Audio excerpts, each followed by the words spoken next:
Is the world getting worse or is it getting better? Many people that I know, and myself included, up until the pandemic started, we had a sort of cautious optimism, a hope that the world was getting better. Then came the pandemic for 2 years, the Russian invasion of Ukraine, many other things that are happening in the world, and now I feel like a lot of people are fearing that the world is getting worse, that they fear for what could happen, they fear for the future. And the question really is then, what's reality? What is happening in the world? Is it getting worse or is it getting better? And the reality is that depends on us. That depends on what we want, how much we are willing to change ourselves. And when I say us, I mean both the general population, but also the most spiritual people. Because as I've explained in the other videos in the series, we who are the spiritual people, we have the potential to pull up on the 80% of the general population. We have the potential to call into action the ascended masters who can deal with the lowest 10%, even the fallen beings who live in other realms, the emotional, mental, and identity realms. So there's a lot we can do. And that's why it's extremely important that we who are spiritual people are not allowing ourselves to be pulled into a negative view, into these doomsday prophecies, into these expectations of what could happen. There is an old tendency that you can see. There are many, many people who will focus on the negatives. And if you call them on them and say, you're a pessimist, they'll say, I'm not a pessimist, I'm a realist. But what I've tried to explain in this series is that we are co-creators. We are co-creators. We are co-creating through our minds. If you focus on the negative is what is going to manifest in the physical realm on earth. But if you focus on the positive, then that is what is going to manifest. We decide what we want to co-create. So by being pessimistic, you are not a realist.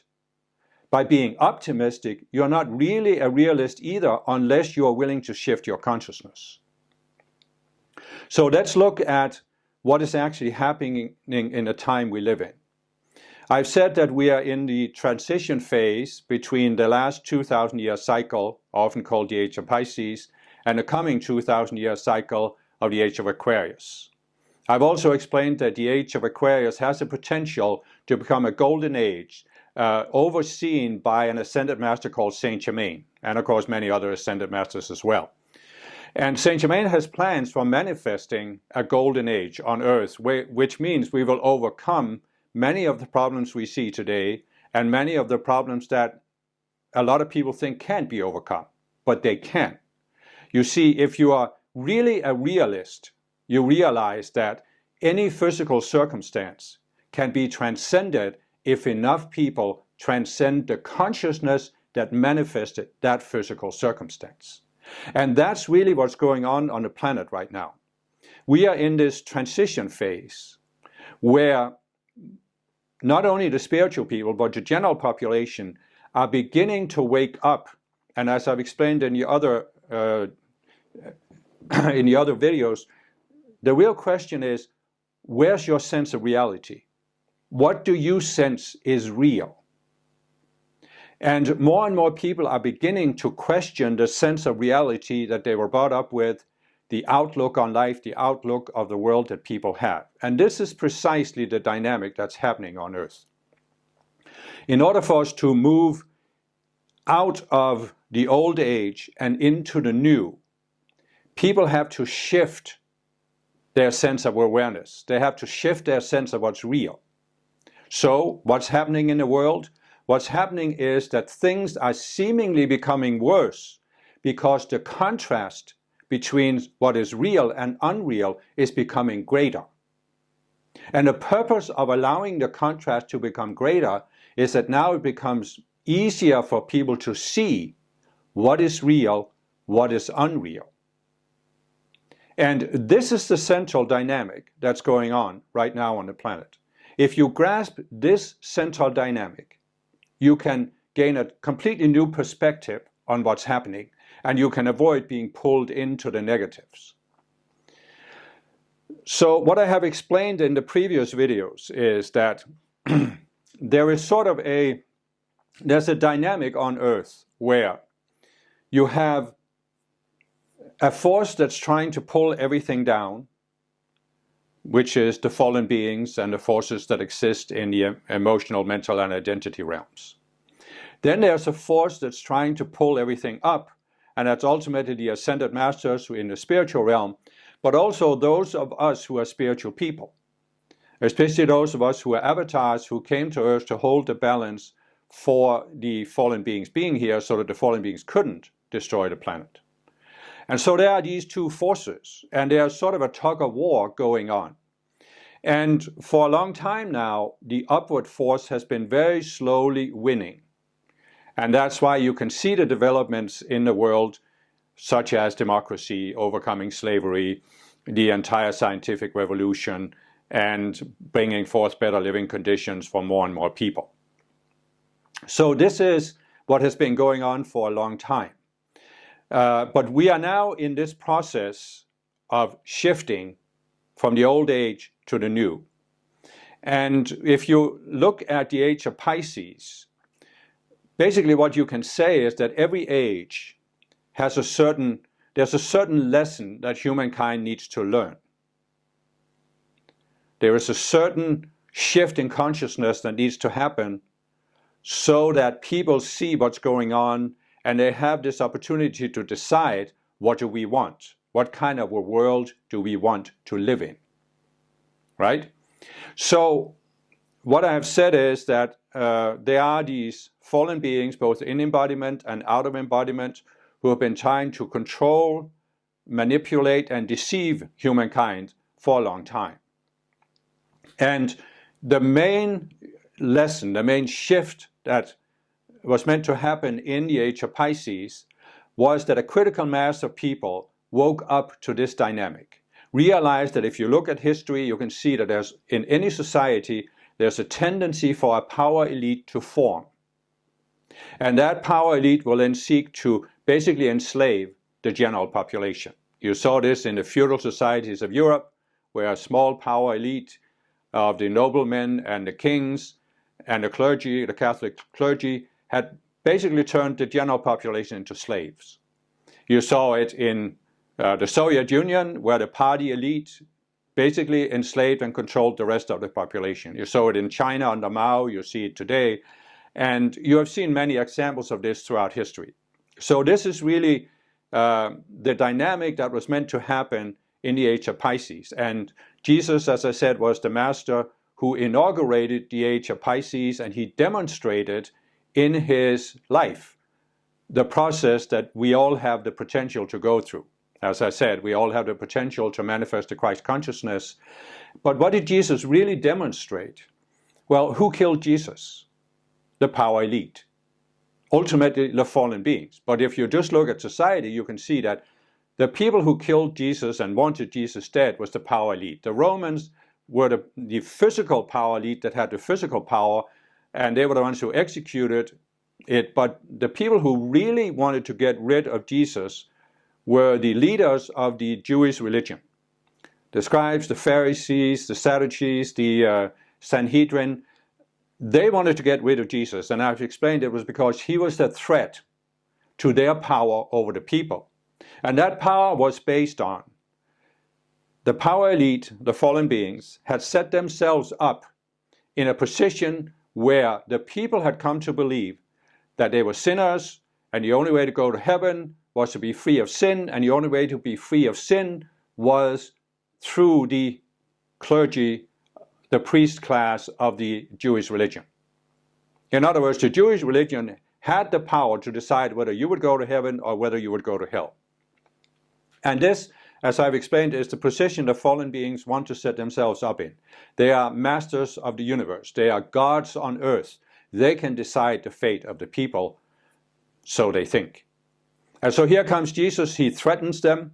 He did it in two major ways. He gave his disciples the power to remit people's sins, which so far the Jewish religion had a monopoly on. But he also said, the kingdom of God is within you, meaning you don't need an outer church and its hierarchy of priests in order to get into the kingdom of God, because the kingdom of God is a state of consciousness. And you entering the kingdom of God does not depend on any power here on earth. It only depends on your willingness to go within, expand your connection to the universal Christ mind, as I've explained, so that you become the living Christ. And that gives you entry to the kingdom of heaven. And so Jesus threatened not only the physical power elite of the Jewish religion, but all of the fallen beings behind them in the emotional, mental, and identity realms. And what Jesus demonstrated was that any human being has the potential to put on the Christ consciousness and thereby be able to discern what is real and unreal in terms of the lies and illusions that the fallen beings have been promoting on earth. This is the essence of personal Christhood. You can discern. The fallen beings cannot manipulate you, they cannot fool you, they cannot even scare you. I mean, look at Jesus. What did it matter that his physical body was killed when he was resurrected and ascended afterwards? What did it matter to him? And this is the potential that we all have. Now, hopefully this doesn't mean that you, when you grow and put on your Christhood, will have to be executed and crucified. But you still see countries today where those who object to the power elite are either imprisoned, tortured, or executed. Look at what has been happening in Iran in the few months before I'm saying this here in the spring of 2023. Look what's happening in Russia. Look what's happening in China. Many other nations where if you object to the fallen beings, to the power elite, they will deal with you in a very harsh way. But as I've explained, in doing so, they also bring forth the judgment of Christ upon themselves.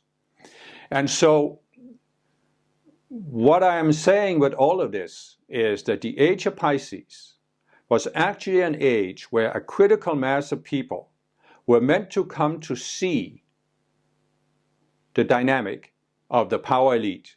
They don't have to call it fallen beings. They don't have to understand everything I've explained in these previous discourses. But they do have to come to that point where they see that there are certain people or certain forces on earth that want to limit them, manipulate them, control them. And they don't want it anymore. And you can say, well, has this been happening? But it actually has been happening to a very large degree. And you can see that in the emergence of democracies, because what is democracy? Well, it is a form of government that's based on a respect of human rights. What is a dictatorship? It's a form of government where there is no respect for human rights, except the rights of the dictator and the power elite that supports him. So you see that democracy, the entire modern world, is a movement away from this dominance of the power elite. You see that there has been a movement towards peaceful resolution of conflict. As civilized nations may have disagreements, but they don't go to war with each other over it. They negotiate. You see also a movement towards greater and greater cooperation. The European Union, many other associations around the world, where nations are cooperating, where they are saying, NATO, for example, we will not fight internally, but we will defend each other against any threat coming from the outside.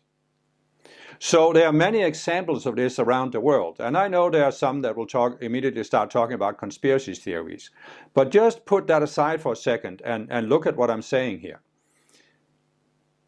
What I said in previous videos is that you have the contrast between the state of separation, or people go into the state of separation, and then the state of connectedness or oneness. And in order to go into separation, you'll go into the duality consciousness, which is the consciousness of Antichrist.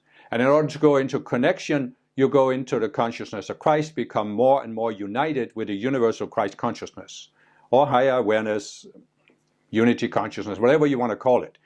And so this is the contrast. And what has actually been happening in the world is that even though they wouldn't use that terminology, most of the people, and I'm talking about the population in the modern world, they have gone above that separation. And they have started connecting, realizing there is some kind of connection. They have a connection to something. Maybe they don't see it consciously what it is, but they have a sense of connection. They have a sense of connection to other people, and that's why they begin to respect this motto that has been found in virtually all religions. Do unto others what you want them to do unto you. This is a connected mantra. People in separation, they can understand it, but they can't do it. And they will, in fact, often think it's weakness. The further you go below the 48th level of consciousness, the more contempt you have for this do unto others. Why should I do unto others? I'm just going to do what's best for myself. So this has been happening, especially over the last couple of centuries. A major step forward was 1776 with the emergence of the American democracy, the first democracy in the modern world. And it was actually much more democratic than the old Athenian democracy, because the American democracy recognizes that all people are created equal and have been given the same rights, which they didn't do in ancient Greece. For example, women couldn't vote. And so this is clearly a step towards connectedness, towards connection. When you say, we are going to form a defensive alliance where we pledge not to attack each other, it's also a step towards connectedness. When you form an economic alliance, it's a step towards connectedness. The United States, you can always debate how united are the states, but they are united as one unit. And this is clearly greater connectedness than having 48 individual states that might be warring with each other. So you see that the world has been moving in that direction. And what I'm saying is what is happening in these times, and what will be happening more and more in this decade of the 2020s, is that more and more people will move into this sense of connectedness. And part of the reason why they will do this is that you will see the outplaying of the consciousness of separation, the consciousness of duality. And you will see how this will outplay on the world scale. And what will happen is that the people who are in the dualistic consciousness, they will take their viewpoints more and more towards the extremes, which means it will become easier for people around the world to see how unbalanced it is, how extreme it is. You can see an example of this is the Russian invasion of Ukraine. Now, in hindsight, you can always look back and you can say that Putin has been talking about certain things all along, challenging the Western world order. In a sense, Putin has been talking about challenging this historical movement towards greater and greater connectedness between nations. And he has been claiming that he wants to stand apart because he wants to be the leader, the most significant person in Russian history. And Russia therefore needs to stand apart and not become part of this movement towards unity. And so you can see how it was always there. And you can see how the nations, the democratic nations, they were hoping if we treat Russia the same way we treat each other, Russia will gradually be transformed. And there was sort of a collective blindness, a veil over people's eyes. And Putin could get away with a lot of things because he didn't break the veil. He didn't shatter the veil. They heard what he said, they saw what he did with taking Crimea in 2014, but they still thought, we can still preserve this gradual movement towards a transformation in Russia. And if you look at it realistically, if Putin had not invaded Ukraine in 2022, he could have kept that veil, and he could have gotten away with a lot of things, but he couldn't do that. And why not? Because, as I said, the entire world is moving forward, and there is a force that is raising the earth up. And in order to resist that force, which is what Putin has been doing, you have to become more and more extreme. So you have the upward pull in the collective consciousness of all of the people who are moving towards unity and connectedness. And Putin is pulling against it, and it becomes harder and harder to pull against it. He has to become more and more extreme. And that's why he went into this state, which you can only see as complete blindness, where he thought, I can take Ukraine in 3 days and I can get away with it because the West is so divided, the West is so weak, they won't object to it. And in a sense, you can say that when it comes to history, this is one of the major blunders, one of the major miscalculations in history. But why did it happen? Again, because he was so blinded by his own state of mind. As I have explained in the previous discourses, the duality consciousness means you can justify anything. In your own mind, you can convince yourself that it's real, that I can take Ukraine in 3 days and the Western nations won't say anything more than what they said when I took Crimea. And but what instead happened was that the veil that Putin had been operating under was shattered, and it can never be restored. Russia will never get back to a state where they're giving the benefit of the doubt by the international community, at least not by the democratic nations. And the real effect of this was that it actually forced people to choose. What kind of world do we live in? Do we want to live in a world that's moving towards unity and connectedness? Or do we want to live in a world where dictators can overthrow the entire development towards more peaceful coexistence? What kind of a world do we want? And this is, as I'm explaining, even though you can say it's a bump in the road, it's a major calamity, it's just simply the workings out of this process of people choosing what do they want. Do they want more of this duality, conflict, separation, or do they want more than duality, conflict, and separation? Do they want a more peaceful and prosperous world? And I know that there are spiritual people, I know some of them myself, who will immediately say, you're being hopelessly naive. Look at this, there's this conspiracy, there's that conspiracy. You think the West is just all roses and it's moving in a good direction, but there are all these conspiracies and this and that. But you know what? It's the same dynamic, okay? Whatever conspiracies there are, they again will have to become more and more extreme in order to work against the upward movement in a collective consciousness. And in becoming more extreme, they face a simple choice, okay? A conspiracy, in order to have an impact, must operate below the radar, so people are not aware of it. But as the world moves forward, it's very simple. Either they will lose their influence or they will have to take more extreme measures whereby they will expose themselves. It's just that simple. Now, another aspect of this is, of course, the conspiracy theories, but this is also part of this where people who take in these conspiracy theories, they are, in their own minds, they are forcing themselves to deal with this issue, what is real, what is unreal. And you can see some people who have been pulled into these conspiracy theories until they became completely obsessive compulsive about it. They couldn't think or talk about anything else. They almost couldn't function in life.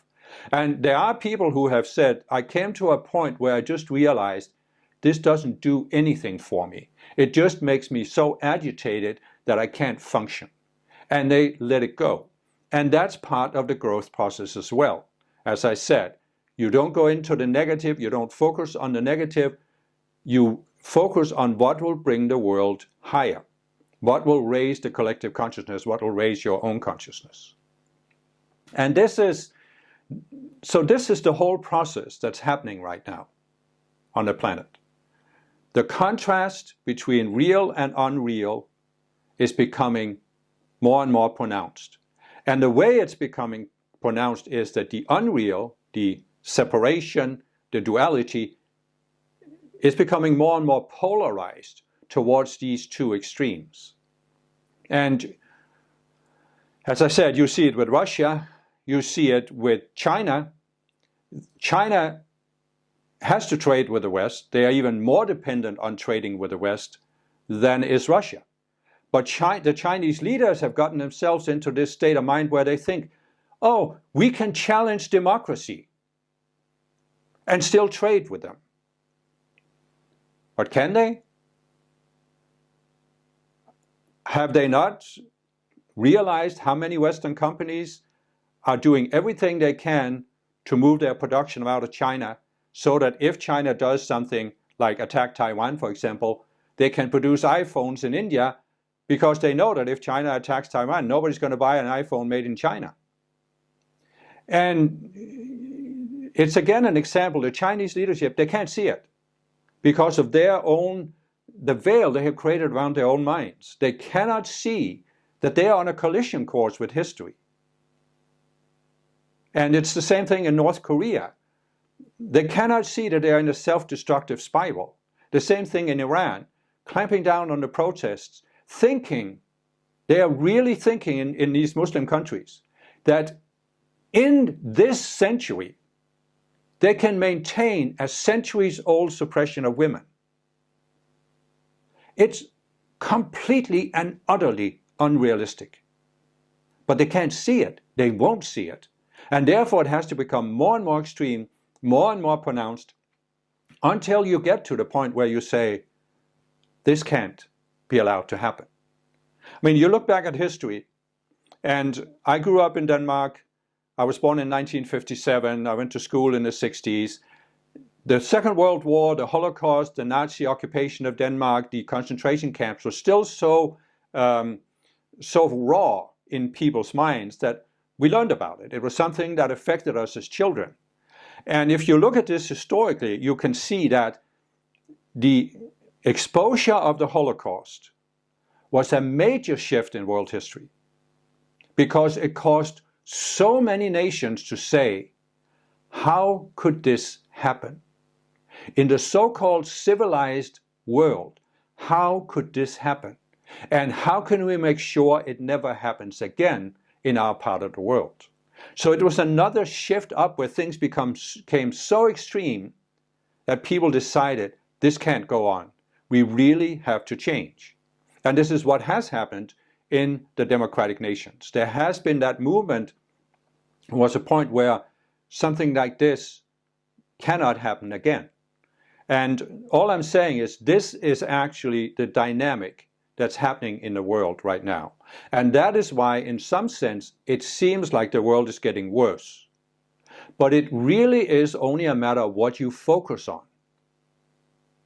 Do you focus on the negative portents or the negative prophecies, or do you focus on what is actually the realistic recognition is that the world is moving forward, the world is moving up. This has to do with the fact that no planet is an island.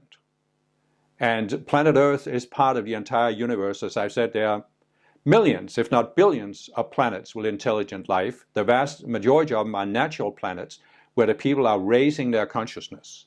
And this is pulling up on the entire universe, the entire unascended sphere that we live in. There's an upward movement.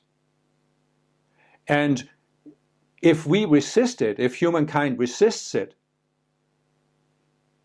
it will require more and more effort. We become more and more extreme, more and more bizarre in our attempts to resist this upward movement.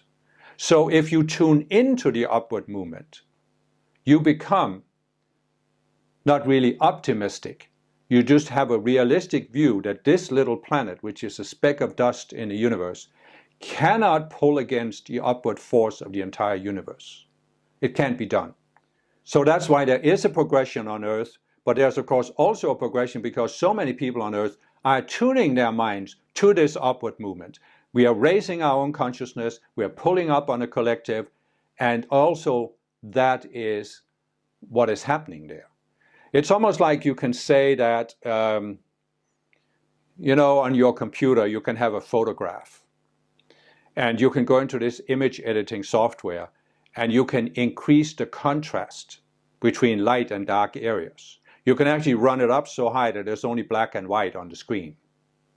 So all of a sudden, all the gray tones that might seem confusing disappear, and what's left is the two dualistic extremes.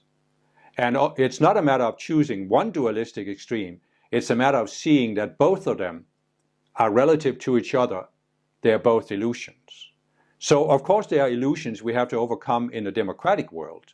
We also have a power elite in the democratic world that I talked about before, especially in the economic and financial areas, where the rich are becoming richer and taking advantage and manipulating nations. And this is what we need to overcome in our part of the world, whereas in other parts of the world that are still under dictators, they need to overcome this idea that there's a dictator and the people aren't allowed to rule because the people aren't good enough to know how their nation should function. But essentially it's the same mindset, because in the West we don't have political leaders that are dictators, but we have financial leaders who are acting like dictators. And that's going to be our challenge in the next 10 years to overcome that. Otherwise the economy is going to get worse until we see the fallacy that we didn't see in 2008 with the financial crisis, which was another example of how the financial power elite created a problem. And they created this problem because they had said for decades that neoliberalism was the final economic theory and the government shouldn't interfere with the financial markets, the markets would regulate themselves. So they created this disaster that threatened the collapse of the financial market, and what did they say? We're too big to fail, you have to bail us out.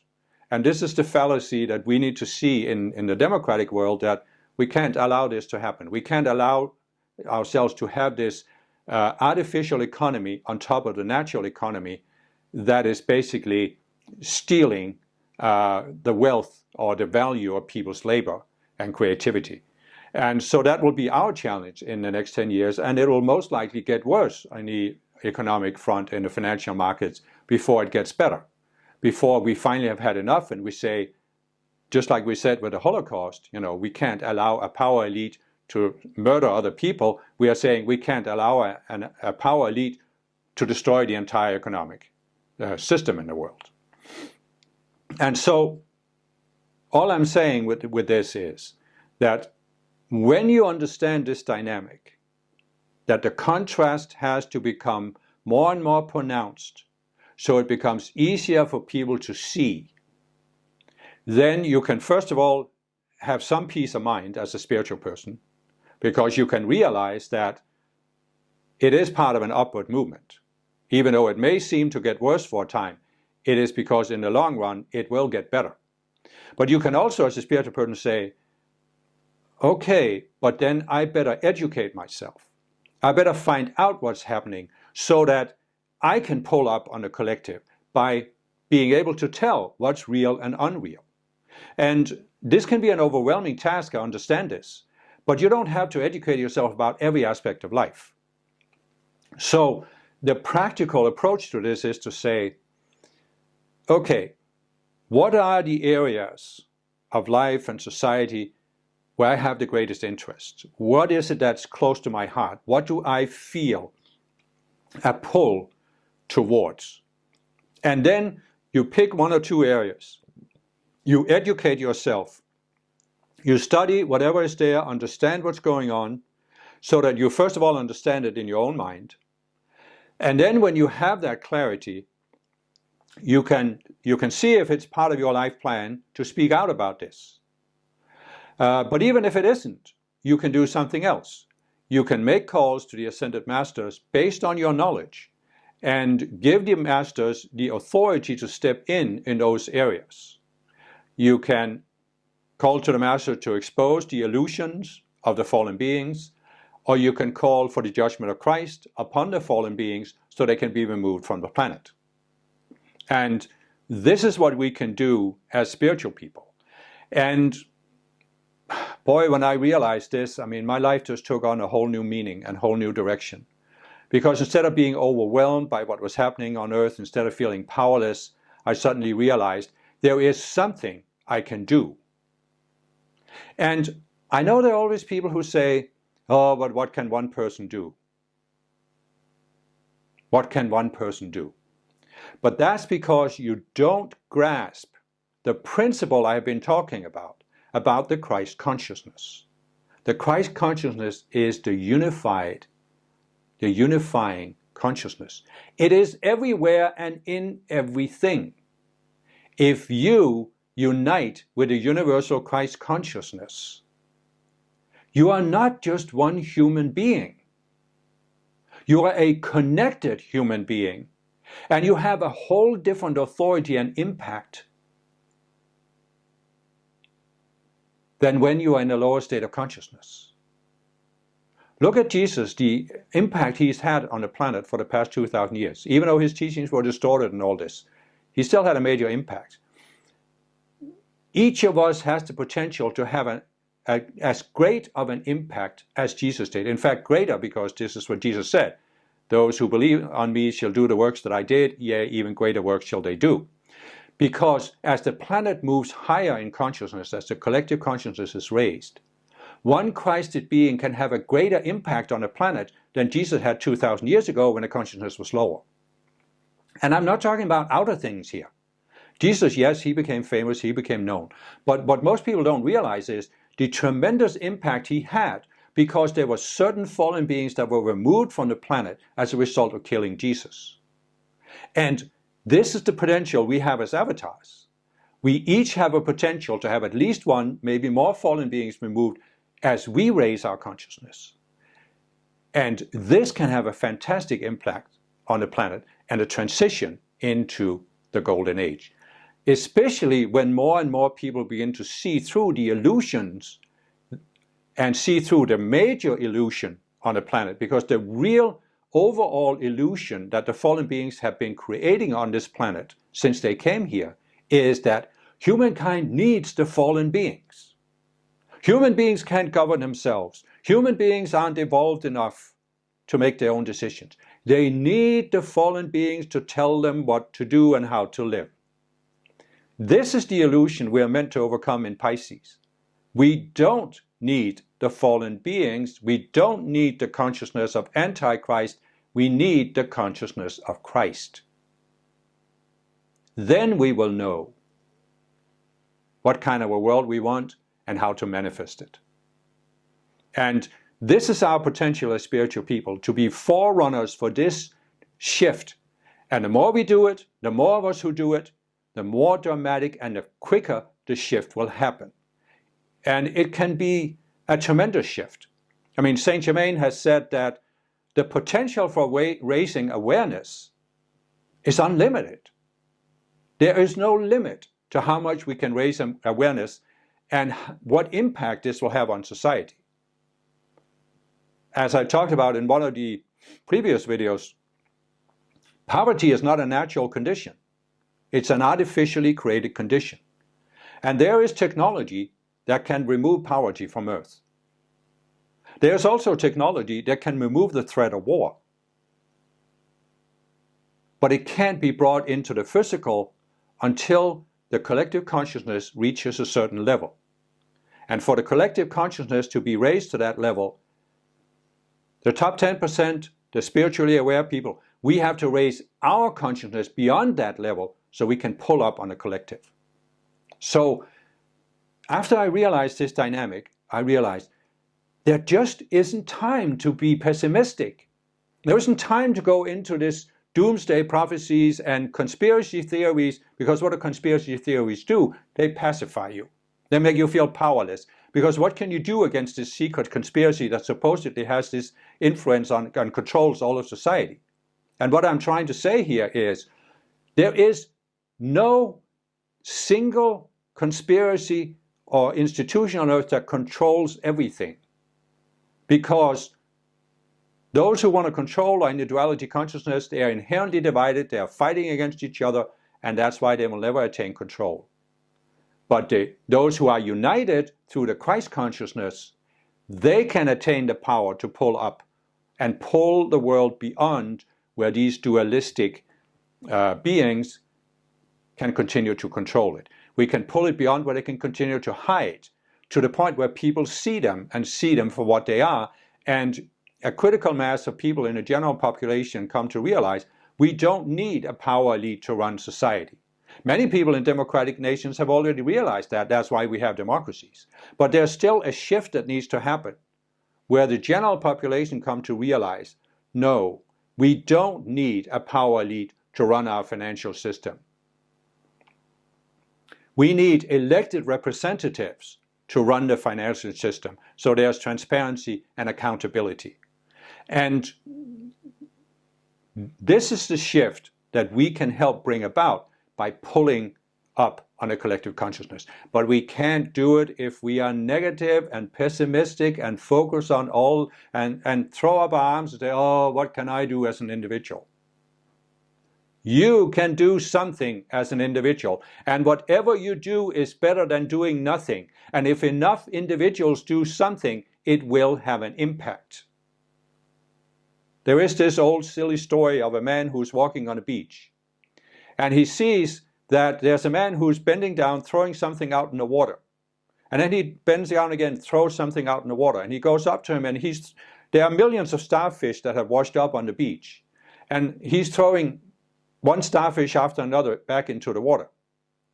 And the guy who was walking on the beach says to the other guy, what are you doing? There are millions of them. You can't throw them all back in the ocean. It won't make a difference what you're doing. And the guy takes a starfish, throws it out and says, well, it made a difference to that one. And that's what we have to keep in mind as spiritual people. Whatever we do to raise our consciousness, to raise the collective, to educate ourselves, to make calls to the ascended masters, it will make a difference. It may seem insignificant,